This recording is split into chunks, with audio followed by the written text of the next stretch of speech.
अनमोल वचन अखिल भारतीय संत मत सत्संग के संस्थापक और गृहस्थ में आनंद योग के जनक परम संत महात्मा परम पूज्य श्री यशपाल जी महाराज अर्थात परम पूज्य भाई साहब जी द्वारा प्रतिपादित इन अनमोल वचनों का पालन करना अति आवश्यक है।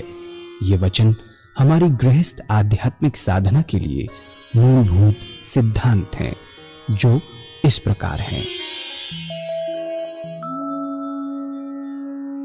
हम दुनिया की हर चीज की कीमत आंकते हैं, अपने मानव जीवन की कीमत भी जाने व परमात्मा की प्राप्ति हेतु साधना करें। मनुष्य योनि एक उपहार है, इसीलिए परमात्मा को धन्यवाद देते हुए आधा घंटा प्रातःकाल, आधा घंटा सायंकाल पूजा अवश्य करें।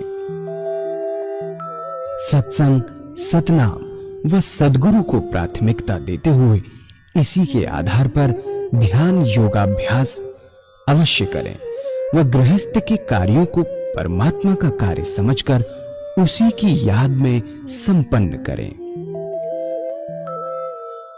हर समय ये ध्यान रहे कि गुरु कृपा द्वारा परमात्मा की पवित्र सत्ता का हमारी आत्मा में वास है, अतः मन में निरंतर अपने इष्ट देव का जाप करें।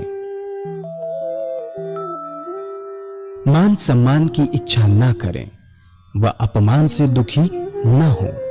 परमात्मा के अतिरिक्त किसी और का भय ना करें। दूसरों की बुराई न करें, न सुने, सत्य व मधुर बोलें, अश्लील शब्द मुंह से ना निकालें, सभी से नम्रतापूर्ण व सुंदर व्यवहार करें। धर्म पत्नी के अतिरिक्त अपने से बड़ी से माता जैसा, बराबर की से बहन जैसा व छोटी से पुत्री जैसा व्यवहार करें। सांसारिक जीवन यापन की आवश्यकताएं अंतहीन है, इसलिए अधिक से अधिक समय सत्संग में व धन परोपकार में खर्च करें। याद रखें, न स्त्री माया है, न धन दौलत, न ही परिवार। माया वह है जो हृदय को परमात्मा से दूर हटा दे। अतः निरंतर सत्संग और सद्गुरु की शरण में रहने का प्रयास करें। भोजन अपने इष्ट को अर्पण कर प्रसाद रूप में परमात्मा की याद में करें। रात्रि में सोने से पहले अच्छे बुरे कार्यों का आत्मनिरीक्षण कर उसका समुचित पश्चाताप करते हुए ध्यान करें व प्रभु की गहरी याद में ही विश्राम करें। परमात्मा तू ही है, तेरी इच्छा पूर्ण हो।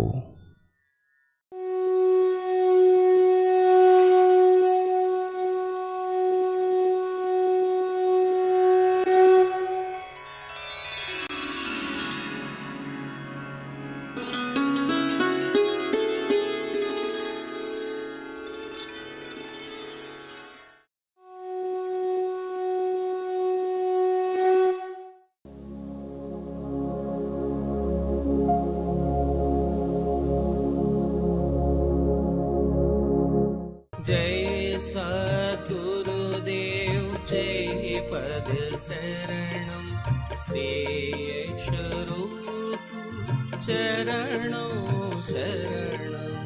जय सद्गुरुदेव जय पद शरणम श्रेयस्वरूप चरणों शरणम। तो हमने देखा कि इस शरीर को सुनाना बहुत जरूरी है, रेस्ट देना बहुत आवश्यक है। ऐसे ही हमारा सूक्ष्म शरीर है जिससे हम सोच विचार का काम करते हैं, काम लेते हैं, इसको भी नींद देना बहुत आवश्यक है। हमारे ऋषियों ने, मैं ऋषियों ने इस बात को जाना, इसलिए उन्होंने कहा कि आधा घंटा सुबह और आधा घंटा सायंकाल भगवान की आराधना करो। इसलिए उन्होंने कहा कि आराधना कीजिए। आधा घंटा सुबह, आधा घंटा सायंकाल भगवान की आराधना करोगे, पूजा करोगे, परमात्मा की पूजा करेंगे तो भगवान में चित्त एकाग्र होगा, चित्त की एकाग्रता प्राप्त होगी, विचार निरोधक स्थिति अपने आप पैदा होगी। मन विचार जैसे ही हुआ कि निष्क्रिय हुआ, परमात्मा को मानिए या न मानिए कोई फर्क नहीं पड़ता। आप अपनी हस्ती को तो जानते होंगे, मानेंगे, आपका अस्तित्व है और इसका सच्चा विकास करना आपका फर्ज है। भगवान आपकी पूजा का भूखा नहीं, जो आप कर रहे हैं अपने लिए कर रहे हैं। अगर हम अपना सच्चा विकास चाहते हैं तो जिस प्रकार शरीर को रेस्ट देना जरूरी है, उसी प्रकार मन को भी रेस्ट देना बहुत जरूरी है। मन को एक तरफ लगा देते हैं, मन का काम सोचना विचारना है, उसे एक जगह लगा दिया, विचार शून्यता आ गई। अगर उसे रेस्ट मिला, अगर मन को रेस्ट मिला तो क्या हुआ, उसका सीधा संबंध आत्मा से हो गया और आत्मा में है आनंद और चैतन्यता। आनंद और चैतन्यता उसके मन में आ गई और चैतन्यता इतनी प्रबल हो जाती है कि उससे बहुत सारी चीजों में आराम मिलता है। उसके बाद आप कितना हल्का फुल्का महसूस करेंगे, कितनी अनुपम शांति और आनंद मिलेगा, ये अनुभव का विषय है। इसके बाद सुंदर सुंदर विचार आते हैं, वे समस्याएं हल होती हैं जो सारी जिंदगी हल न हुई हो सकी हो। ऐसी ऊंची शक्ति प्राप्त होती है, ऐसी ऊंची ऊर्जा प्राप्त होती है, शक्ति प्राप्त होती है। फिर सच्चे मनुष्य के भाव पैदा होते हैं, अपना सच्चा ज्ञान प्राप्त होने लगता है। धीरे धीरे आप जान जाते कि आप क्या हैं। और जब हमें यह अनुभव हुआ कि हम क्या हैं, हमें अपना वास्तविक स्वरूप नजर आता है कि हम कोई गैर नहीं, हम सभी हम हैं। जितने ऊंचे संत हुए उनका अंतिम निष्कर्ष यही रहा। महात्मा तुलसीदास जी ने कहा कि जड़ चेतन जग जी जगत सकल राम में जान। सूरदास जी को हर प्राणी में, पशु में, लता में, वृक्षों में भगवान कृष्ण नजर आते थे। ईसा ने कहा कि अपने पड़ोसी को भी अपनी आत्मा की तरह प्यार करो। पर ये कब होगा? जब तक नहीं हो सकता, जब तक में अनुभव ना हो कि हम सभी हम ही हैं। इस अनुभव के लिए पूजा करना बहुत जरूरी है। और पूजा का क्रियात्मक तरीका हमारे महर्षियों ने बताया कि एक तरफ मन को लगा दो, वह विचार शून्य हो जाएगा। अगर ऐसे ही विचार शून्य करने की कोशिश करेंगे, नहीं होगा। बहुत से लोग विचार शून्य का ध्यान करने की कोशिश करते हैं, नहीं होता, अति कठिन है। यदि मन विचारों से शून्य होगा, उसका सीधा संबंध आपकी आत्मा से हो जाएगा। सुंदर सुंदर भावना पैदा होगी। आप चाहेंगी संसार में जितने लोग हैं सब आनंद से रहें, सब सुखी हो, दुख संसार से मिटे। दूसरे की सेवा करने के लिए अपने जीवन को न्यौछावर कर देंगे। अब साइंस और टेक्नोलॉजी ने बड़ी तरक्की की है, चंद्रमा पे पहुंच गए, स्पेस पर स्टेशन बना दिए। मिट्टी खरोंचला है वहां से, दूरदर्शन पे सब लोगों ने देखा। पर इस एडवांसमेंट का नतीजा क्या है कि हम अपने मन को आराम नहीं देते। हमारे ऋषियों के मुनियों के बताए कि मार्ग पर नहीं चलते, इसलिए हमारी जितनी भी जिंदगी है, प्रवृत्ति है, सब पशुवत है। एक भी मनुष्य के गुण हमारे अंदर नहीं है। बहुत कम लोग ऐसे हैं जिनमें मनुष्यता के गुण हैं। इसलिए आज क्या है, हर देश हथियार बना रहा है, बड़े बड़े हथियार, बड़े भयंकर अणुबम, मिसाइल, ऐसे ऐसे हथियार बने हैं। किसके लिए? मनुष्य का दुश्मन कौन हो सकता है? यही जानवर। इसके लिए तो एक बंदूक काफी है। इन सब की क्या जरूरत है? मिसाइल की क्या जरूरत है? मनुष्य को मारने के लिए, हमारी अपनी मनुष्य जाति को खत्म करने के लिए, बर्बाद करने के लिए, अपने को मारने के लिए आज आंकड़े ऐसे हैं, ऐसे भयंकर हथियार बन चुके हैं। अगर गलती से चल जाए और वार छिड़ जाए, इन सारे हथियारों का इस्तेमाल हो जाए, तो जितने आज दुनिया के मनुष्य मात्र हैं उन्हें 40 बार जन्म लेना पड़ेगा, तब भी हथियार खत्म नहीं होंगे।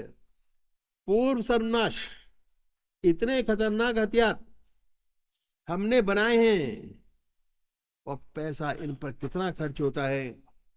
अगर इस सारे पैसे को एकत्र कर दिया जाए और दुनिया की भलाई के लिए सारे पैसों को खर्च किया जाए, तो आज दुनिया की शक्ल बिल्कुल बदल जाए। ये पृथ्वी स्वर्ग हो जाए। ना कोई आदमी बगैर काम का रहे, ना कोई बगैर घर बार का। इतनी सुंदर हालत हो जाए।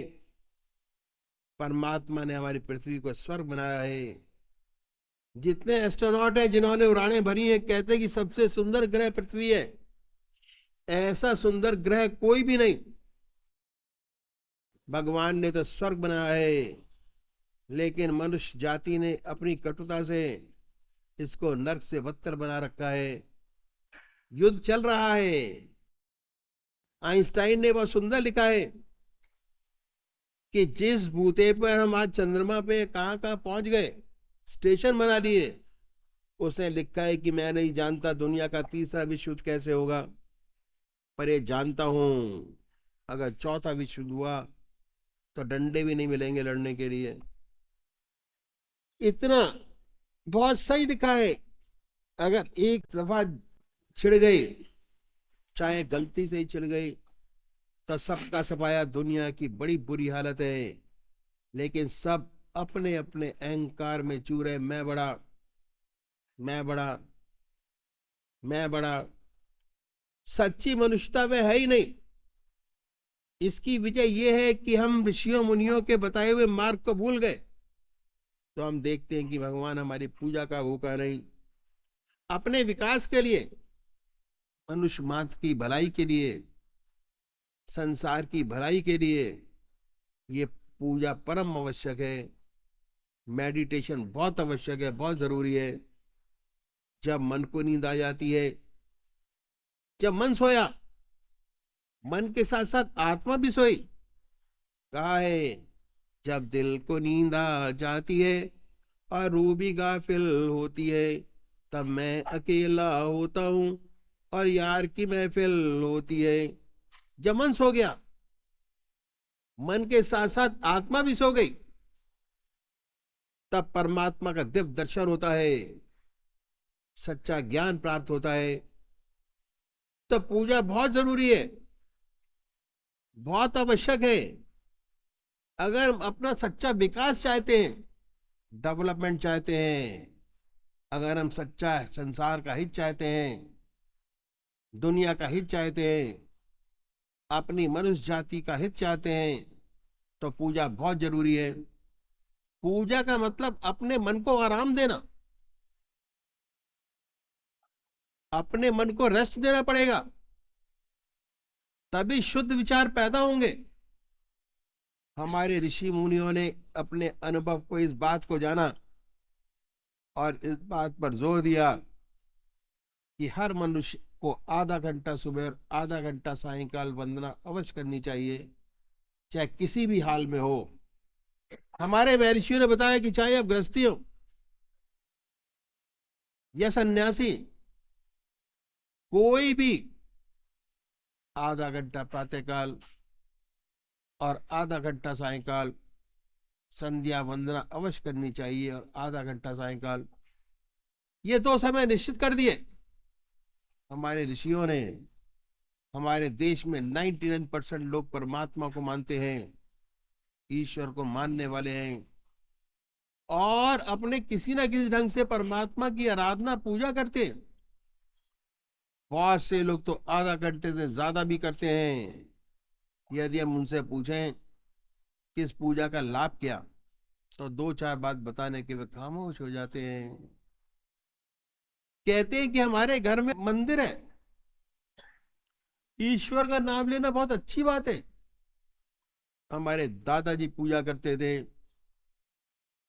हमारे पिताजी करते हैं, हम करते हैं, और हमारे देखा देखी हमारे बच्चे भी धूप दीप जला लेते हैं, ईश्वर परस्त हैं। बहुत अच्छा है। और आप इससे ज्यादा क्या चाहते?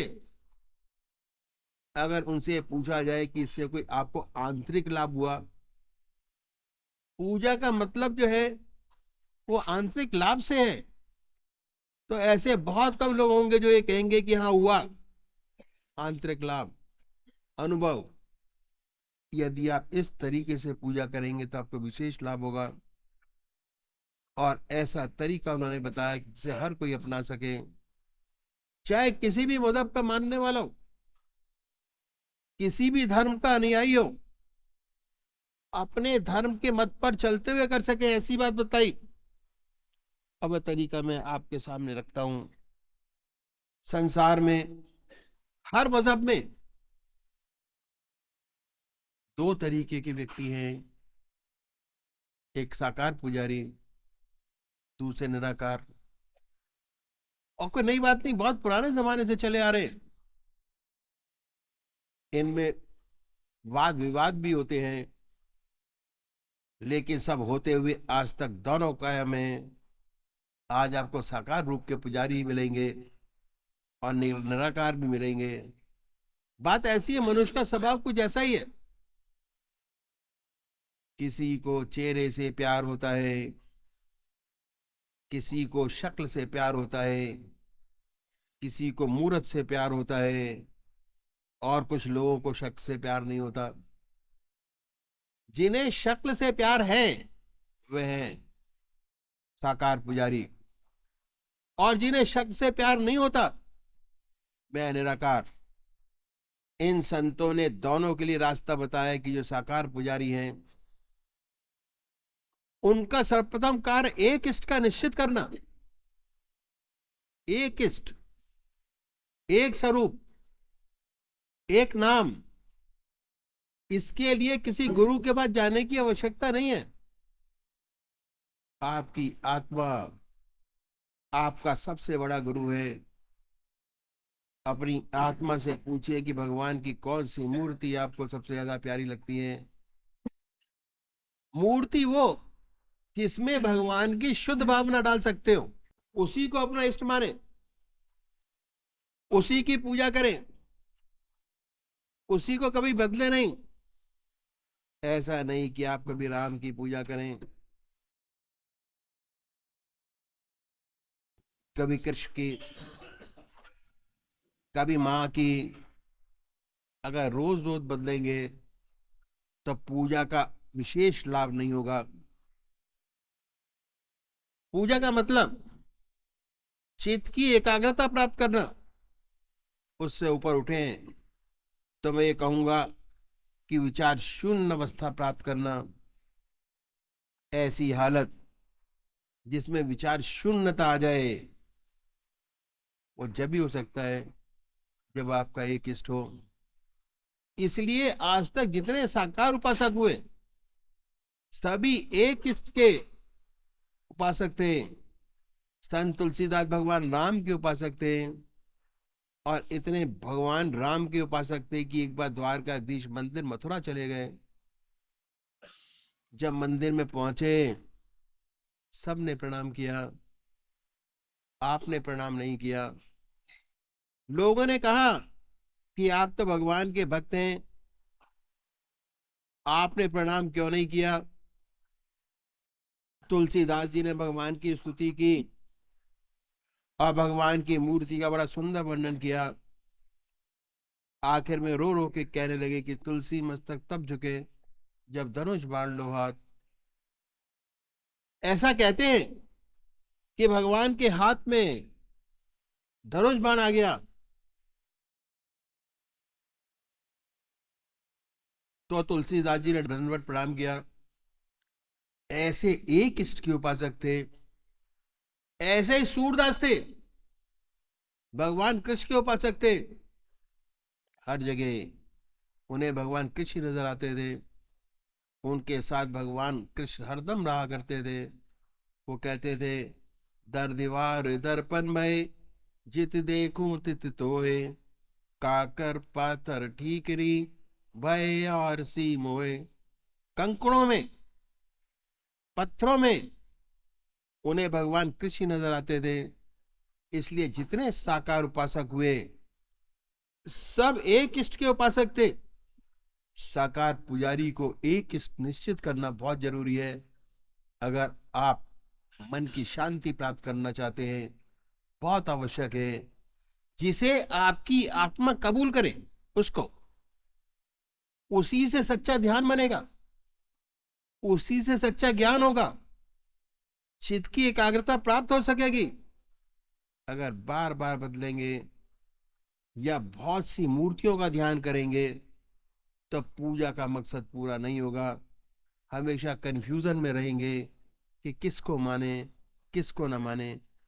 पूजा करने के लिए कुशा कंबल का आसन हो, धूप दीप जलाएं, साफ सुथरी चादर बिछी हो सफाई के साथ। सफाई बहुत इंपॉर्टेंट है।